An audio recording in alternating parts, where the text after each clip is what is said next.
Welcome to the Wealthy Wednesday show. I am your host, Lucy McMonagle.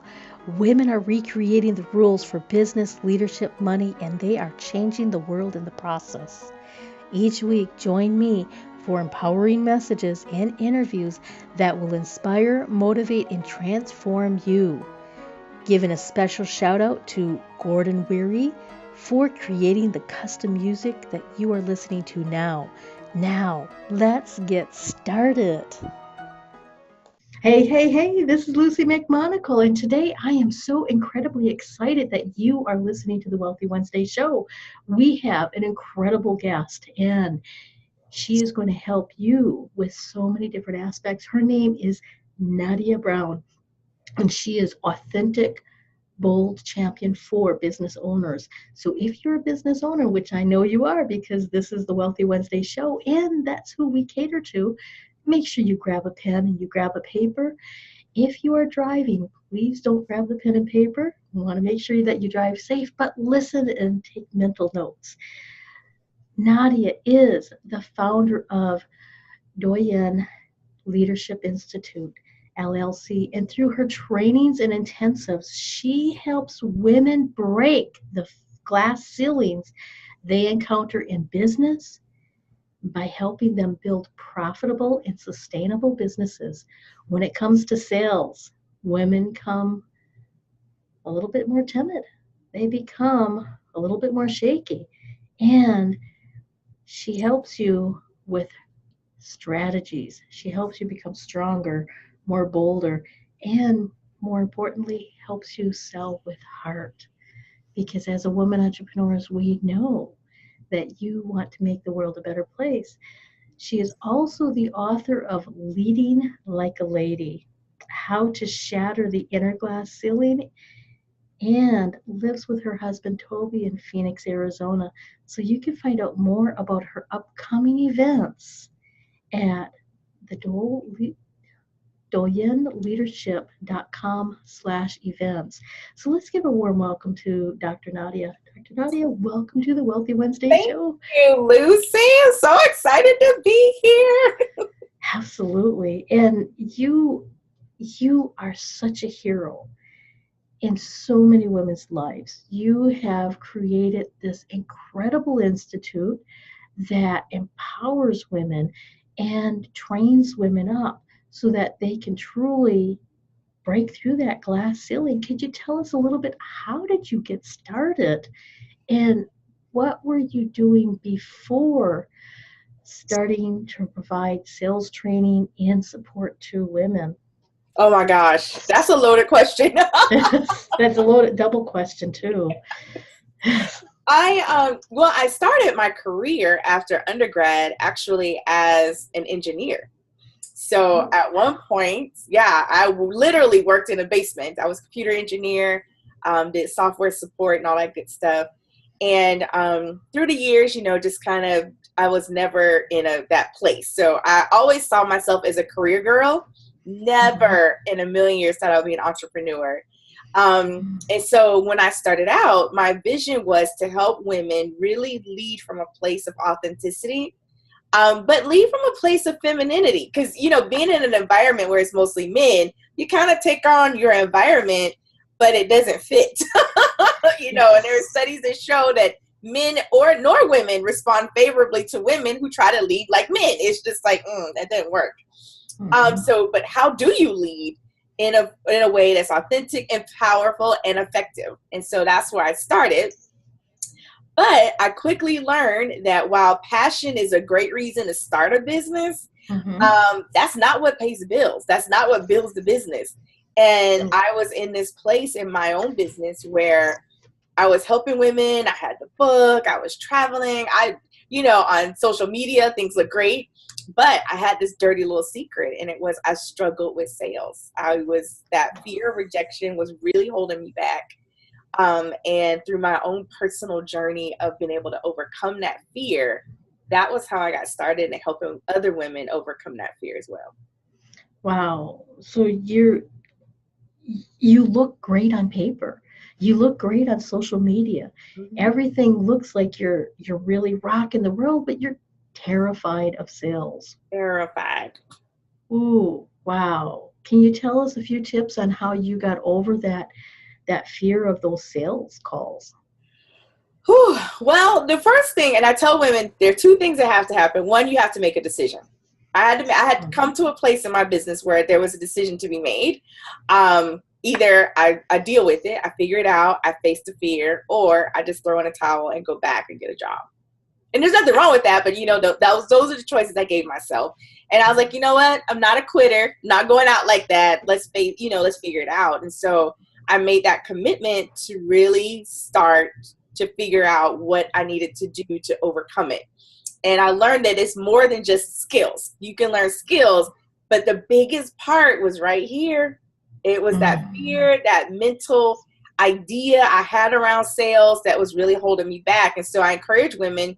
The second thing is to get in action, to start talking to people, to really just put yourself out there. And I know it sounds so scary to say, okay, I'm going to go out and, talk to people and invite them to work with me. But in doing that, I realized that all the ideas that I had around sales weren't accurate. They were wrong. I was lying to myself. And I realized it's just like what we're doing now, having a conversation. And through that conversation and really that realization, I was like, any woman can do this. We can do this.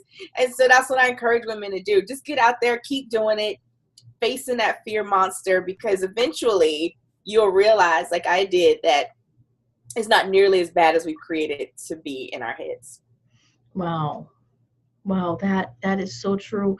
And what were some of the lies that you actually believed about the sales conversation? I think one of the biggest ones, Lucy, was that I had to be sleazy. I had to lie and be manipulative in order to get people to work with me. And I didn't want to do that. I started my business because I was passionate about helping women. And so it just felt counterintuitive to then say, I want to help you and yet manipulate you into work. Like that just didn't go well. And so that misalignment for years, like this was a multi-year problem that, it's like, wait a second. And when I realized that I don't have to do that, I can serve women, I can build a successful business, and I don't have to lie or manipulate anyone. And that was a major breakthrough for me.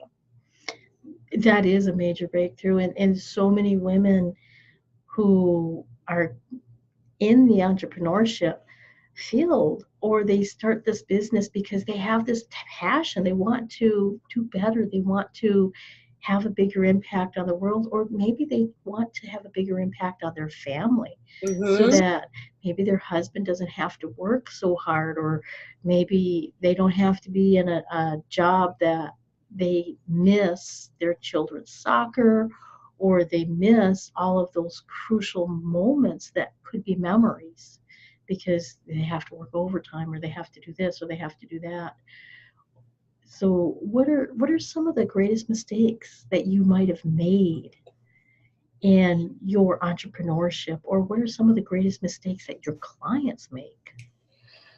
I think they're probably one and the same. I think one of the biggest mistakes is thinking that we can hide and still build. And hiding looks a lot of different ways for people. So for me, hiding looked like, let me just find all the ways to automate my business, and leverage social media and these things that were, for me personally, are great tools. But I'm a people person. Like, I love to speak in person. I love to be in a room with people. Those are things that I love, but I wasn't necessarily using those. And I love to have the conversation. I like getting to know people with sales conversations. And so I think that was the biggest thing, was just like, let me do all these other things because those feel easier to me to build a business. And yet you find that you're building a business you don't love. So now you're really in a conundrum. It's like, this may be working, but now I don't love what I'm building. And so again, as you know, being an entrepreneur is a lot of hard work. So to build something you don't love, it's like, seriously, I could easily go get a job and be paid very well to do something I don't love. So I think those are some of the big mistakes. I would say another mistake, Lucy, is being afraid to just be vulnerable. To really just say, you know what? my business is a hot mess right now. Like when I really got to that point, I wasn't sure who I could talk to and just say, this isn't working. You know, no matter how things may seem, it's really, really bad. And I'm afraid. I'm embarrassed. I'm ashamed. Like there were just all these emotions around being in that position. And then realizing that that's actually part of the process. Like part of the process is that sometimes you try things and they don't necessarily work out. But I don't think we talk about it enough sometimes in our entrepreneurial circles, that it's going to be okay. And so when I found someone, I was like, this is where I am.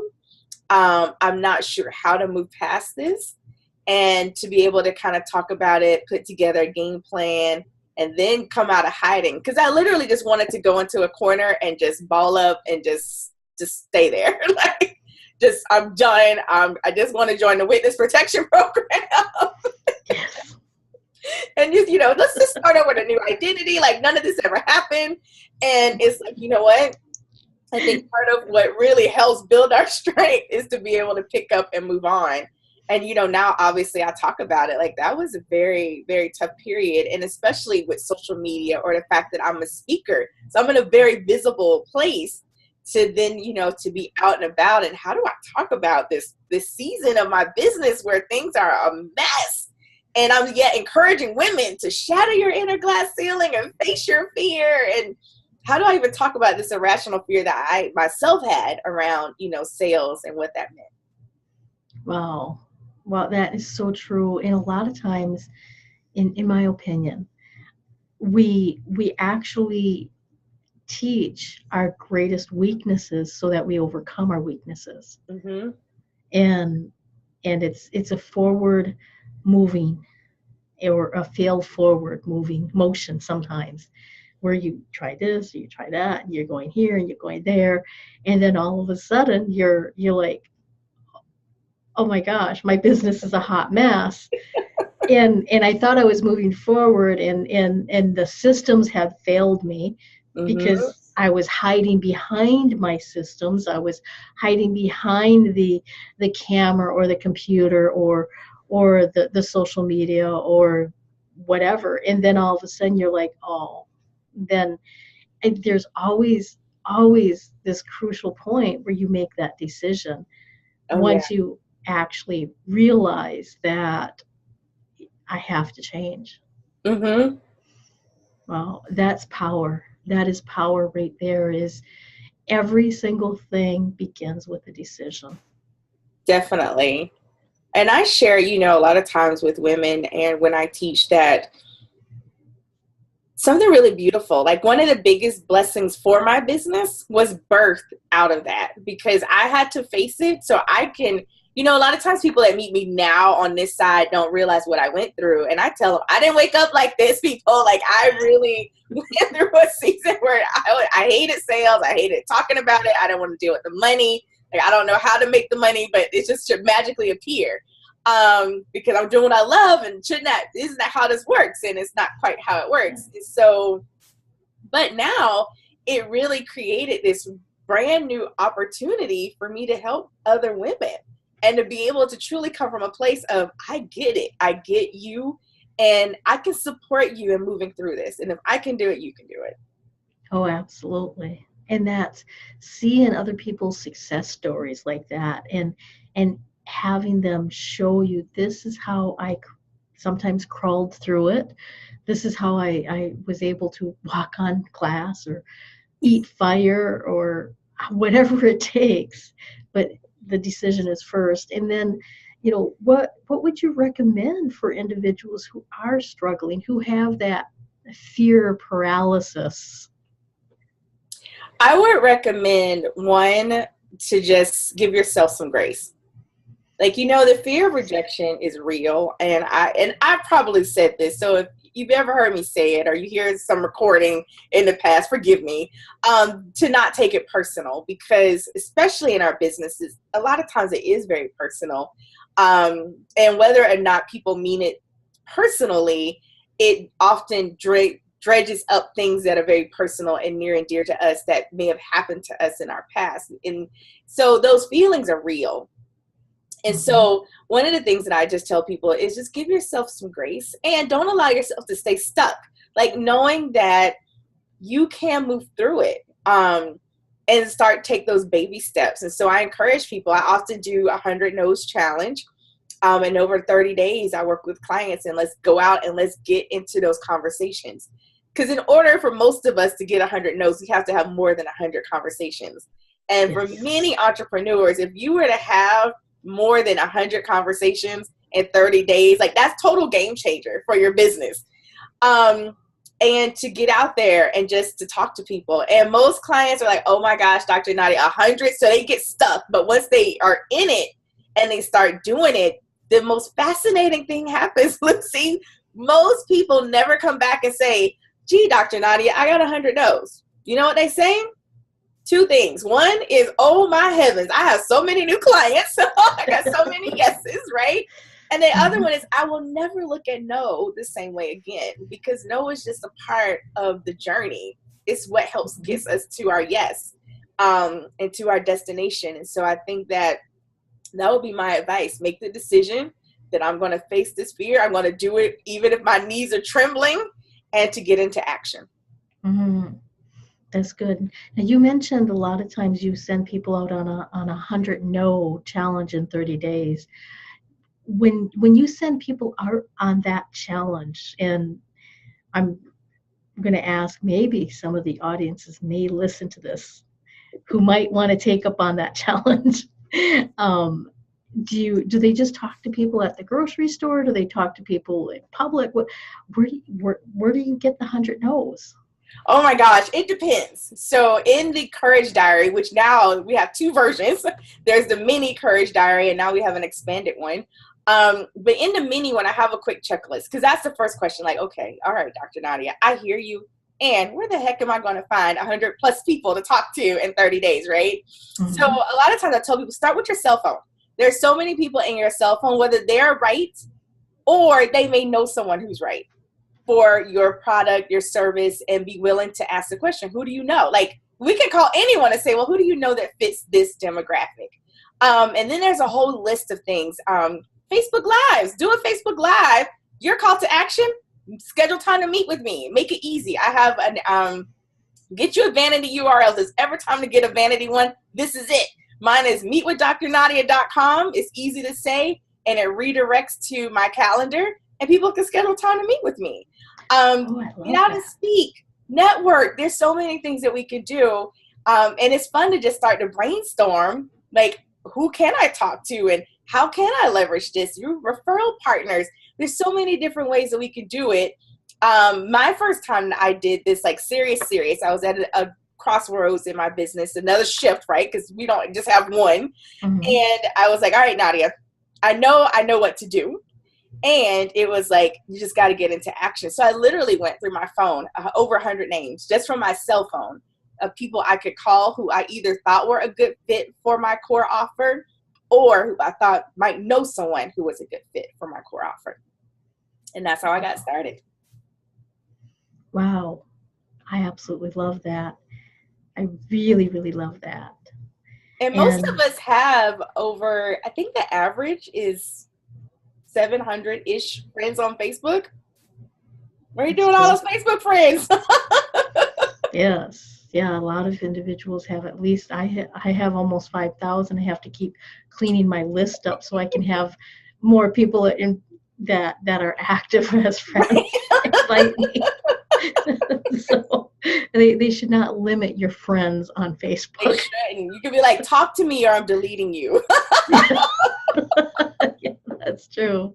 That's so true. I love the challenge that you're talking about. And it is so empowering to really understand that it's just a process of getting to yes. No doesn't mean it's something personal. It doesn't mean it's you personally. They're not saying no to you. Right now, they're just not in a situation to accept the offer that you're offering. And it might be no, but I know somebody else.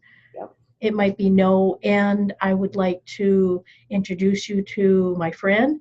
It might be no, and don't call me back.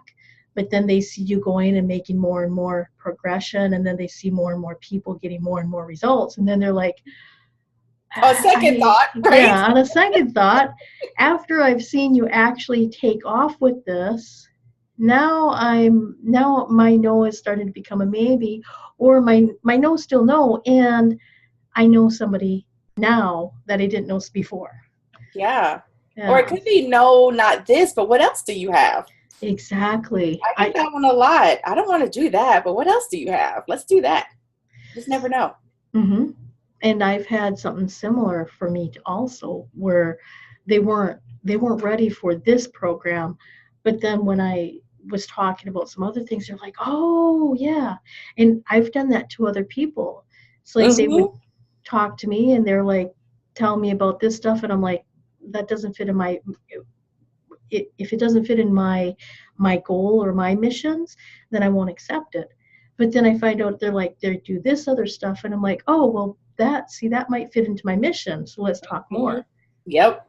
So, but the conversation would have never started if they didn't reach out to me. Absolutely. And that there is the key. Yes, Start.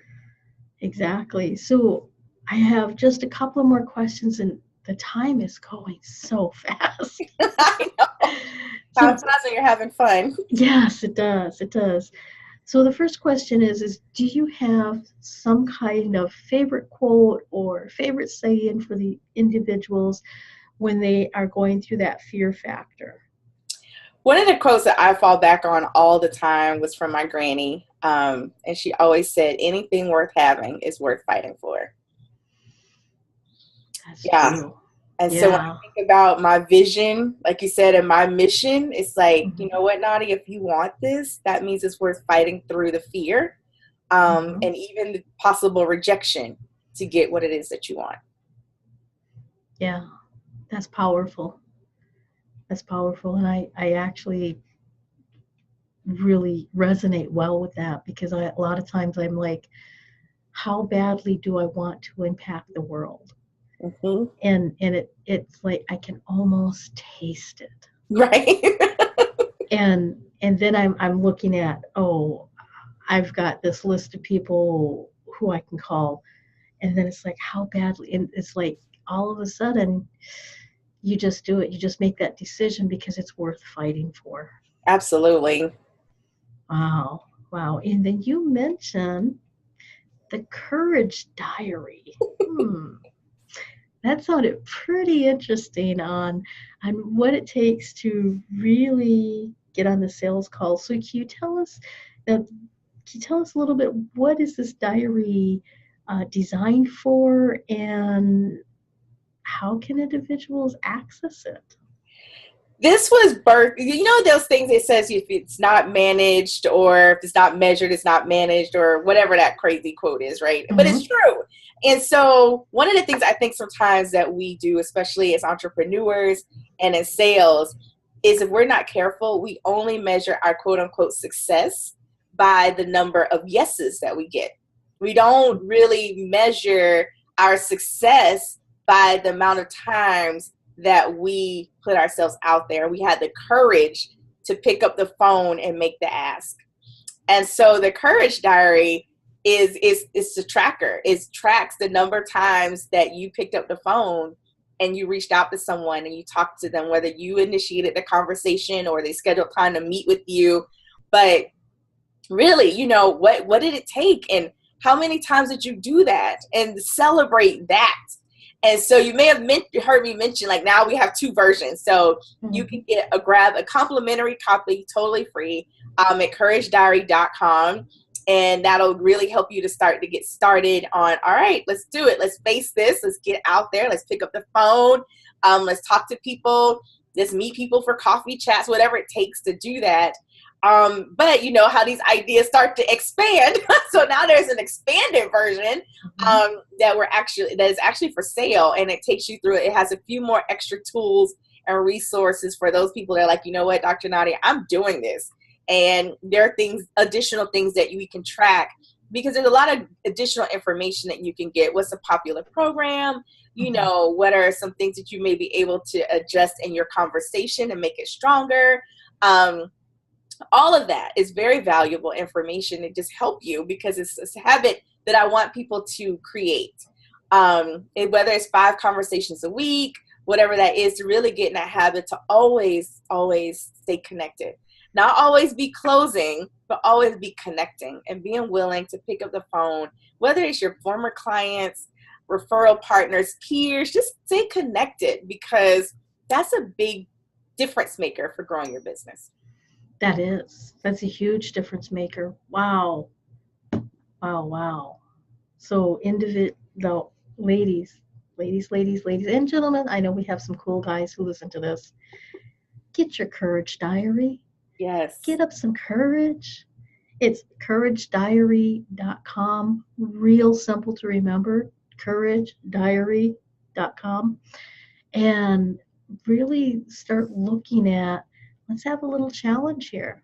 Let's find out how many conversations can you start creating with individuals, not necessarily looking at the no, looking at the connection, Mm-hmm. and make a game out of it. How many Yes. times can you pick up the phone? How many times can you do a little Facebook Live? It doesn't have to be elaborate. It doesn't have to be super posh. People want to see the authentic you. Yep. And sometimes we fumble, sometimes we fall, but we fail forward always. Yes. Wow. Dr. Nadia Brown, this has been so phenomenal. I just love saying your whole name, by the way, because Thank I feel you. like I'm in the presence of the goddess. And you have really inspired me. I'm going to take the challenge, the courage challenge too. So I would love it if you would tell people if they can get a hold of you on Facebook, so they can, track the results and give you a little message, or how can they get a hold of you in addition to the couragediary.com. Oh, absolutely. You can catch me. I am Dr. Nadia. That's me on Facebook, Instagram, and Twitter. Made it easy for you to stay connected. And yeah, once you download the Courage Diary, you'll be part of my community. So you'll start to get some updates on different things that we're doing. The next time I have an actual live challenge that we go through together. And like Lucy said, to make a game of it, like people really get excited, and I celebrate with clients. They text me now, Lucy. They're like, "Oh my gosh, I closed the deal! I got a new client!" Right? We're all like doing a happy dance, because yeah, once you get out there, it's a total game changer. So even clients, they're like, "I don't know why I'm having this call. Just had that conversation yesterday. I had a call, and client said yes, new client. It was worth it." Awesome. That is so fabulous. I love that. And I really love the fact that there's so many women who are smashing up against the glass ceiling because they have this big, huge monster fear Mm-hmm. that it's something personal. It's not. It's not about you. Oh my gosh, I say that all the time about sales. It's not about you. Don't make it about you. Mhm. And I get we're human. We have emotions. And so that's definitely something I invite women to pay attention to. You know, what are those emotions that threaten to derail you in those conversations and ultimately your business? To pay attention to that. Exactly. Exactly. So thank you, Nadia, for being on the Wealthy Wednesday show. And I want to thank my audience too for listening. I hope you had a phenomenal time taking down notes and really starting to get some good, juicy tips. And please remember to like our Facebook page at facebook.com/Wealthy Wednesday Show. And also send me a little hello on Facebook and let me know that you are taking the challenge. Yay! So, so until next time, abundant blessings. Thank you for listening to the Wealthy Wednesday Show. This is your host, Lucy McMonagle. I am the Mystic Wealth Creator, a mentor for conscious women entrepreneurs, helping them create more freedom in their business through conscious wealth creation. I would love to extend to you a free gift And all you need to do is go to my website at lucymcmonagle.com. That's lucymcmonagle.com to get your free gift. So until next time, abundant blessings.